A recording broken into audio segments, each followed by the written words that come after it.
coming up today on the Nice Guys on Business. As it relates to negotiating, I think people have a misconception of what it means to be a good negotiator because of what they see in TV and movies. You can go on YouTube right now and watch Gordon Gekko negotiate a multi-million-dollar deal in the movie Wall Street with Sir Larry Wildman over Alcott Steel stock. Okay, this whole negotiation takes 2 minutes and 8 seconds. It's just strong presence, direct eye contact, and a killer mic drop line. But that's not reality. In the real world, what the negotiation would have really been wouldn't have been fit for a movie because it'd be 2 months long. It'd take hours of meetings and multiple interactions. And I hate the outcome of that deal because it feels like Pawn Stars. You know, you start at one price and I go to another. I'll just predict it's going to be the middle price. It's, not a real negotiation. So, but it's more interesting. I'm not a storyteller and movie maker, so I'm not going to ever make movies. But as far as negotiating goes, people just get the wrong idea of what it means because of how it's portrayed in movies. Listen, here's the thing. If you can't spot the sucker in your first half hour at the table, then you are the Nice Guys on Business.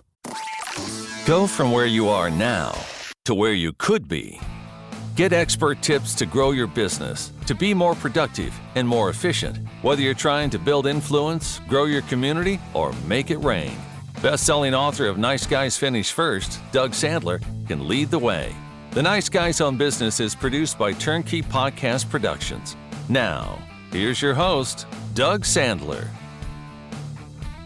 Nice Guy community, get this. Today, Darrell Stempke, he is here to share a little bit with us about maybe a subject matter that a lot of you may be avoiding or maybe you're leaning into, just depending on your personality. So Darrell is a business consultant and owner of Rhino Consulting Partners, a consulting firm that focuses on saving corporations money on their administration expenses by negotiating better contracts on his clients' behalf.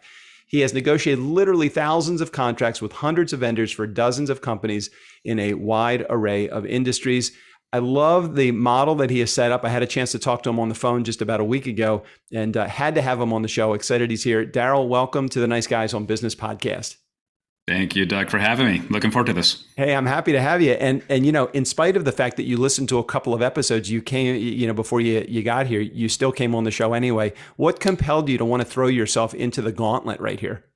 Well, I also looked at your book too, and you said a lot of things about keeping commitments on there. So I decided to follow your own advice. Well, that's good. I don't have my own ethos. I'm just going to follow yours here. So well, that's okay. That's either way. If it works for you and it works for me, then really good. So tell me a little bit about. I was fascinated when I went to your website. And by the way, Nice Guy community, I'll put a link to rhinoconsultingpartners.com directly in the show notes. But when I went to your website and I discovered that very similar to some other programs that I have gone through, you've taken this art of negotiation and you've made a meet the negotiators. I love it. Meet the negotiators. And you've given really cool personas to them. So can you share a little bit about the personas and maybe talk a little bit about yourself and why this is even a thing? Sure. So I think that a mistake a lot of people make when they consider negotiations is they picture that a negotiator is already a certain type of person. They're born a certain way to either be a negotiator or not be a negotiator. And after negotiating thousands of contracts, I found nothing could be further from the truth. And you have different styles of negotiators. And so I think it's important to kind of understand who they are, not just for understanding how to get better results with the people you're negotiating with, but I think it gives you a little bit more sense of comfort that, you can fit into one of these styles and you probably already do. Yeah. So I came up, there's 3 animals that are really the crux of this because there's 3 major styles of negotiations that exist. So I just kind of created a kind of more different world. So it's easier to identify, makes it easier to remember. Because there's nothing I'll say here that I'm sure you haven't read in a book before, but you probably can't tell me who the 3 types of negotiators are, like what their style is. No way. But I'm looking at your pictures and it's easy for me to see, all right, which one do I fit into? And I can easily see which one I fit into. Yeah, and maybe just even by looking at the pictures, like, that looks a little more like me. Yeah, that totally. And so maybe we can just, let's not tease it any longer. Let's share a little bit about, let's go through the overview of what they are, and then let's have our community kind of decide on which one that they are, even in just sharing the names of the negotiators. Sure. So first one I'll go over is called the owl. This is your analyst. This is the person who you can't have enough spreadsheets to give them. They just want more and more data. They have a lot of silence in their negotiator because they're thinking. And, you could get pretty far treating them, by giving them the data that they need, but you also got to make sure you don't throw them into analysis paralysis because they can also drown themselves in the data that they so desire as well. Yep. So I use an owl for this one because obviously if you think of a university logo, you're thinking of an owl, somebody who's a little bit more cerebral and book smart. So the owl, I think, fit perfect for that. All right, cool. And, and I noticed in the pictures also, one of them's wearing a tie and one of them's not wearing a tie in each of the four personas.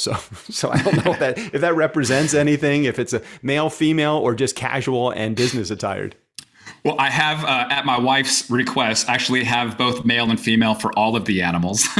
Okay. And another thing to consider too is even when you're putting yourself into these different styles, you're going to be a different style in different scenarios too. So there'll be times where you identify as being an owl. And a lot of times it's when you have something that you have a lot of expertise in.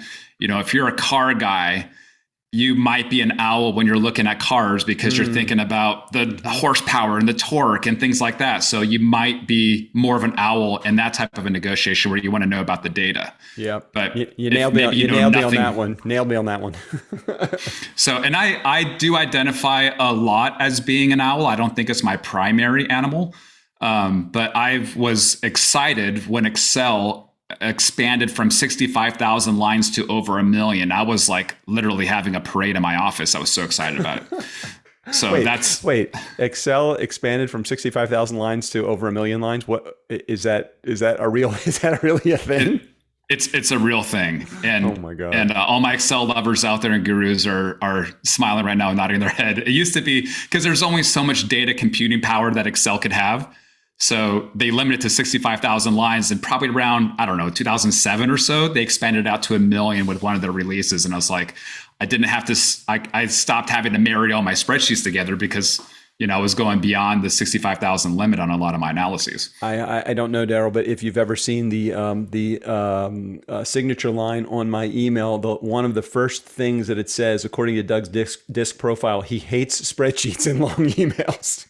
So it's like I wouldn't even begin to get past like 20 lines. If it comes off the page, then I don't want to see the spreadsheet. If you have to scroll, you're done. Exactly. Yeah. Scrolling's not working for me.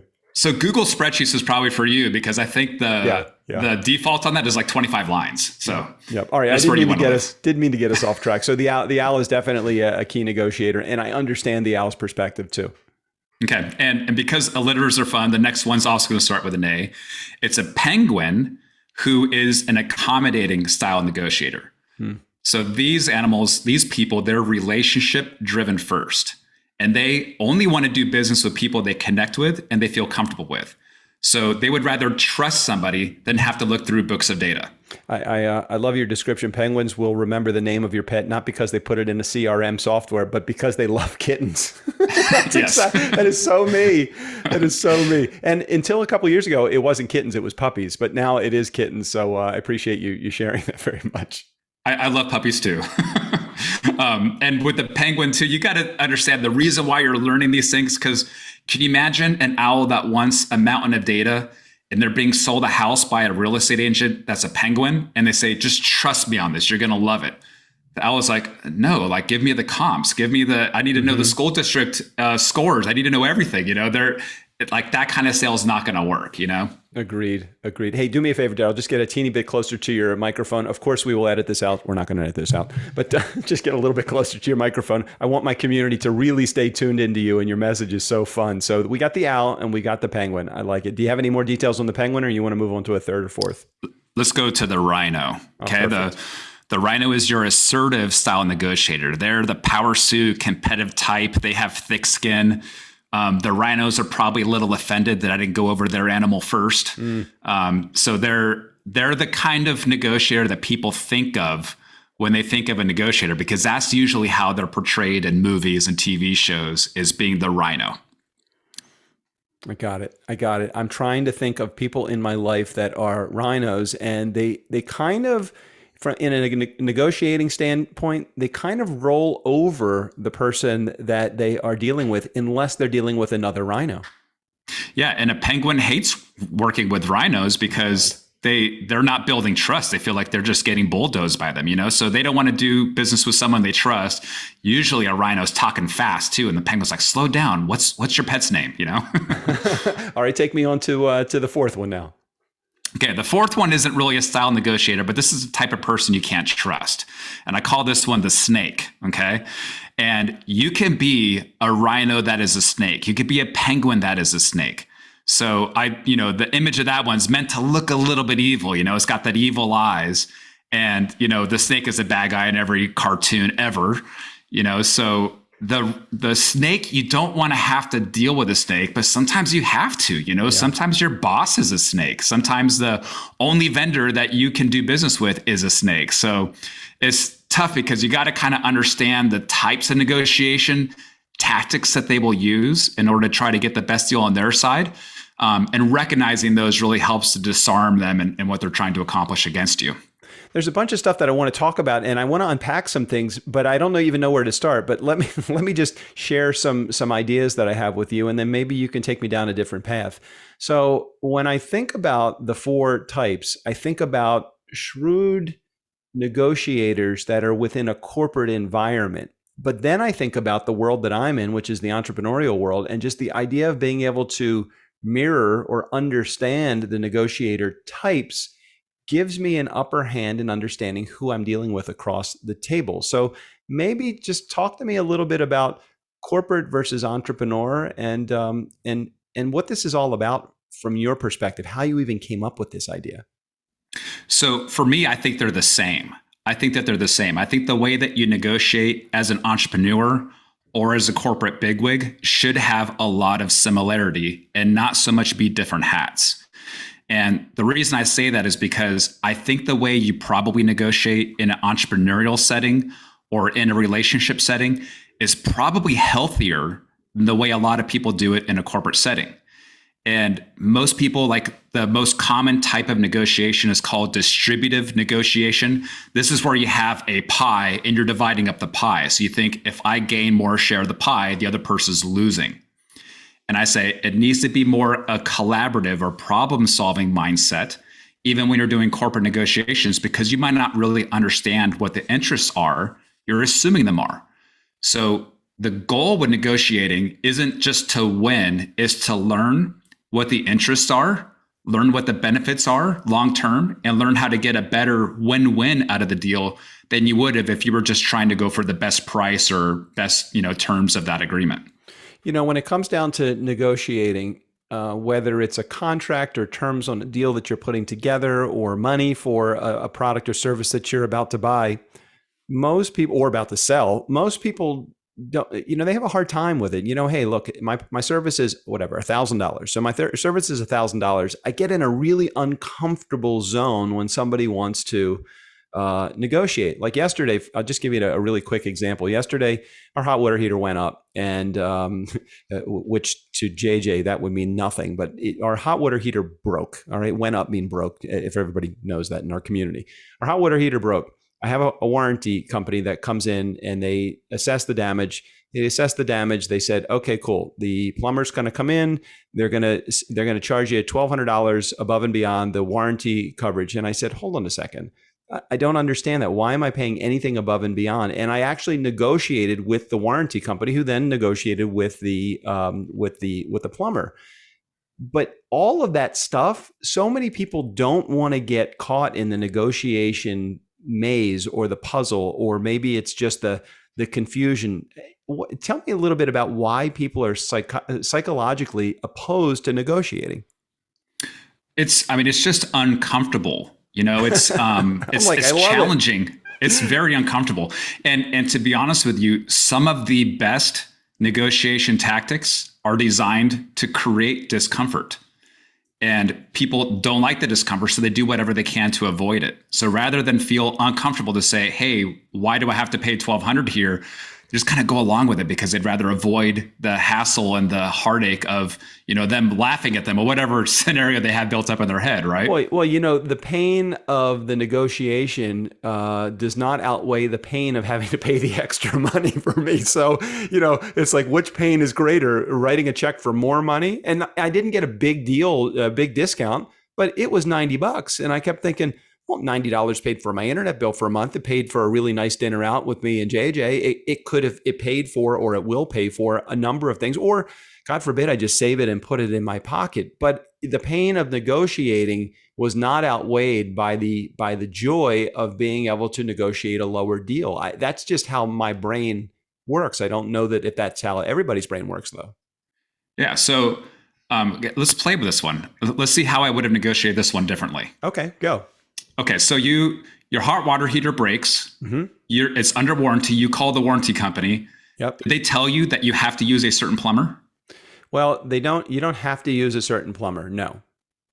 Okay. Did you get other bids for the service from different plumbers? It's interesting you say that. I didn't get bids from other from other plumbers, but I looked up all of the parts. They didn't even send me a list of what the parts were that were going to be replaced. They just sent me $1. And I'm like, no, I need to see what's going in. And once I calculated the cost of the parts and assumed that I knew about how much a plumber was in my area and about how many hours, it worked on the deal. And I said, all right, that's worth a little bit. That's worth more than what the covered parts were, but not as much as what they wanted.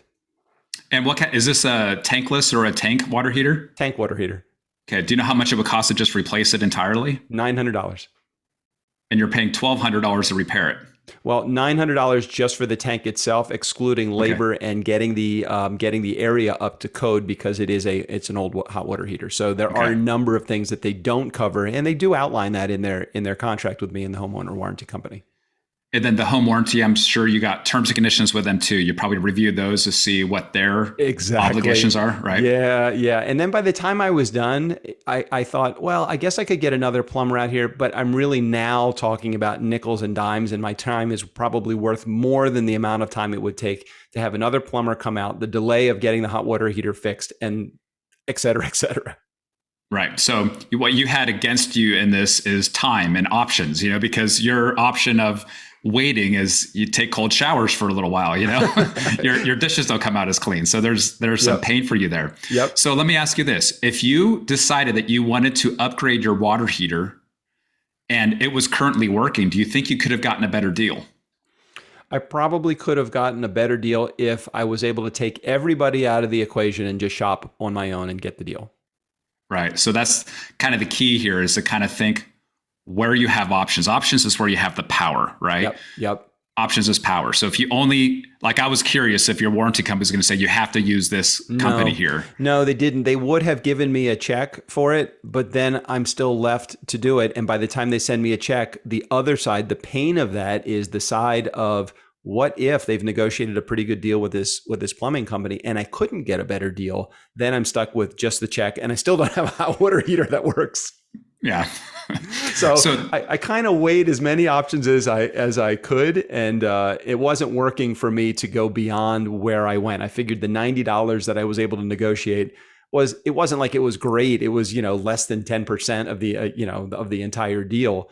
But the warranty company, okay, so they did their thing, and they're probably in cahoots with the plumber, so that they're making on the back end also. Maybe they might get a rebate on the back end. You're right. Right. So a few things you did right was you did some research on your own to kind of think about it. You questioned it. You pushed back. So maybe in this scenario, what you got was a good deal. What I always try to do, that, like if someone says, I got this thing I'm negotiating, you got 10 minutes, what's your advice? What I tell them is that this is something your listeners should write down.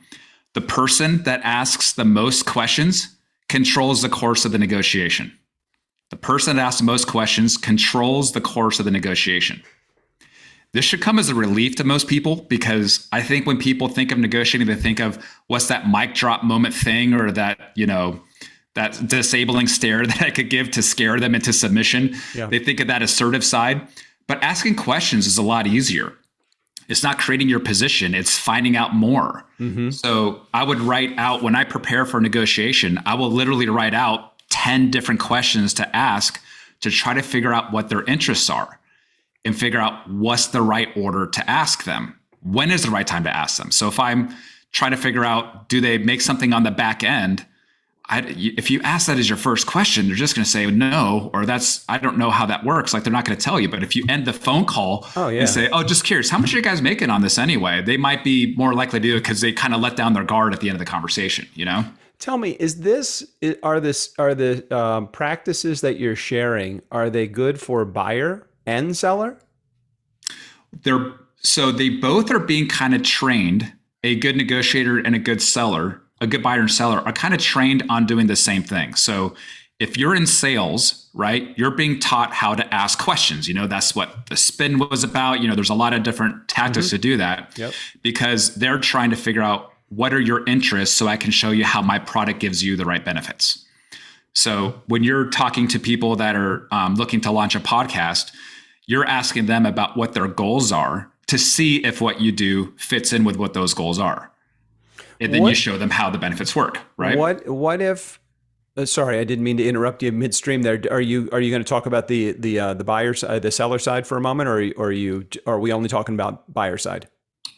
We could talk about both, but I think from a negotiating standpoint, I'm typically looking at this from the buyer standpoint because they're the ones that have the wallet. They're the ones making the decision. No, I understand that.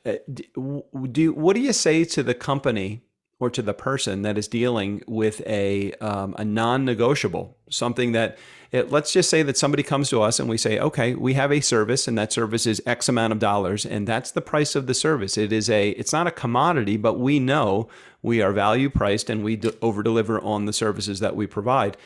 What do you say to the person that is negotiating as a buyer with that seller? Is the thought everything is negotiable, or is the thought some things aren't negotiable? We can't get beyond that. So I think saying everything is negotiable is taking it too far. And I know that's something that a lot of people say. And maybe I could go to a drive-through and negotiate down the cost of a number one meal, but it's going to waste everybody's time and not be worth it. And I'm going to have to be a jerk doing that, you know? Right. So there's some things where you just got to kind of accept it. But I would challenge to see whether that is non-negotiable or not. And typically, as I ask questions, I could figure out what that looks like. So let's say if $1,000 is non-negotiable, that's how much you want to make in revenue, then I might ask questions about what the opportunities are for me and see if there might be a gain share opportunity. You know, I'm just thinking off the top of my head.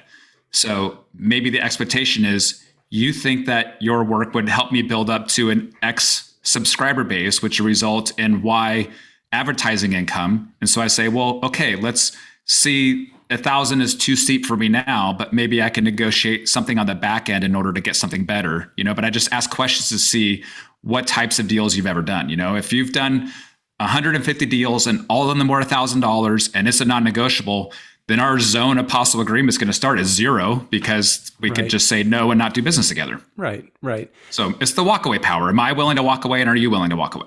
You know, what's interesting, as you were giving me that answer, I was thinking sometimes it's really not just a negotiation of the dollars and cents that you are bringing to the deal or you're negotiating in the deal, but more it could be the value proposition. What other things can you throw into the equation? Like, we have a service that is a launch service, but we also have a production service. Okay, well, if you pay full price and you're trying to negotiate for our launch service, we may not be inclined to negotiate. But if you said, if we pay full price for this, can we find something on the production side? We commit that we're going to stay with you for a little bit longer. Can you give me a couple of months of free production as a part of it? I'd be much more inclined, now that I know that they have skin in the game and they're interested in moving forward with the launch. Right. And an easy question would be, you know, for them to just ask, what else can you give me? You know, and there's a rule of negotiation, never give without getting, you know, so what you're getting is more commitment, you know, for them to move forward. And you're right, having skin in the game is going to be important too in that long run. I do love the subject matter. It is one of those things, kind of like selling, that I don't shy away from. I'm not afraid to ask for money. I'm not afraid to give money. I'm not afraid, you know, I'm not afraid of the process. negotiation is one of those things, Nice Guy Community, as you're out there, that you may need some help with. And it sounds like Darrell has got the right program in place. So why don't you share a little bit about how your programs work, Darrell, so that our community can see if this is something that they want to do themselves? Sure. So I'm putting together a course called the Rhino Academy. And I picked rhino because that's the animal I identify with, and I get to name it whatever I want. And the key of this is that if you've read books on negotiation, then a lot of what I'm saying probably sounds familiar to you. But what's lacking has been the practice. I think that you can learn a lot from a book, but you're not going to get as much out of it if you're not practicing the things that you learn. And negotiating is a thing that's an awkward thing to practice. So it's everybody's learning through the school of hard knocks. I've learned to get my style down and my preparation down by doing it 1,000 times. So what if you don't have 1,000 times and you have, a big salary negotiation coming up? How do you prepare for that? So the content is great, and I think it's going to help people understand negotiating better, help to understand the gambits that exist too. The naming of the animals doesn't stop there. I also have clever names for all of the gambits as well to help you remember what they are. But it's a community where you can practice. We set up mock negotiations you could go in. It's a harmless environment where you get to practice, you get to hear feedback on the negotiations too, so that you could work on that craft and get better at it. I think that's going to be what differentiates this here. Yeah, I think practice makes perfect. And in this particular case, whether it's selling or negotiating, I think that truly is what happens. I look, I've spent my entire career, over 30 years, probably over 40 years in sales, and I have no concern, no problems, no anything when it comes to it. But there's always a little nuance, a little something. The more I practice it, the better I get at it. The more comfortable I am with a product or service, and the more confident I am in the deliverables on those products or services, the more comfortable I am with negotiating and selling the deal. So what I would say is this is a great opportunity for you in our community, Nice Guy community, to jump into Darrell's program, see what it's all about, and see what you can do to. I mean, look. If you're selling a high ticket item, and high ticket is all relative, but if you're selling a product that's $2,500 or more, it probably isn't a bad idea to hear from a sales perspective what it's all about. If you are on the other side, it probably isn't a bad idea for you to hear how to negotiate the deal as well. So how do they get a hold of the course? It sounds like it's a fairly new course, Darrell? Yeah, well, it's still being launched right now, but I have a free gift for your listeners in the meantime. Oh, good. Why do they get it? So we have a website created for your listeners called rhinoconsultingpartners.com/niceguys. Oh. If they go there. Nice. If they go there, they can sign up, and I'll send them a copy of a free PDF of some of the things we talked about today, where you learn the intro of the 3 styles of negotiation. And I'm going to go over the 3 most important rules for negotiation. We talked about one of them today, and talk about the 3 most common gambits that you'll run into as well. And in addition to that, I'll also include 2 worksheets for them to use. One is how to prepare for a negotiation in under 1 hour. Another one is the 5-minute prep. So if you're doing a big ticket negotiation and you need to really do your homework, this helps guide how you prepare for that negotiation. And then the 5-minute prep is if you're doing something a little bit more smaller or you don't have the time for it. All right, so give me that link one more time, because those in our community, very much like me, very thick. We don't get it all the time the first time, so give it to me again. It'll be in the show notes, fans. rhinoconsultingpartners.com/niceguys. All right, I love it. He's already a podcaster, Nice Guy community. That's great. It'll be in the show notes exactly where it is. Darrell, well, you did give us a course here to look at as well, and it was fantastic to go through. It was fun. Ah, nice. I appreciate you saying that. Thanks so much. And Darrell, thank you for sharing your message with our community today. I really appreciate you being here. Thank you. I really appreciate it. Hey, Nice Guy community, never underestimate the power of nice or the power of a freaking good negotiating program. Special thanks to Darrell Stempke. All of his information, including access to his course, will be right there in the show notes. Steve O'Brien, go ahead and take us out of here. For the Nice Guys on Business, I'm Steve O'Brien. Over 600 episodes, and they're still asking me to do their voiceovers. I'm kind of like Flo on those Progressive commercials. I bet she makes a hell of a lot more than me, though. Doug and Strick don't pay shit.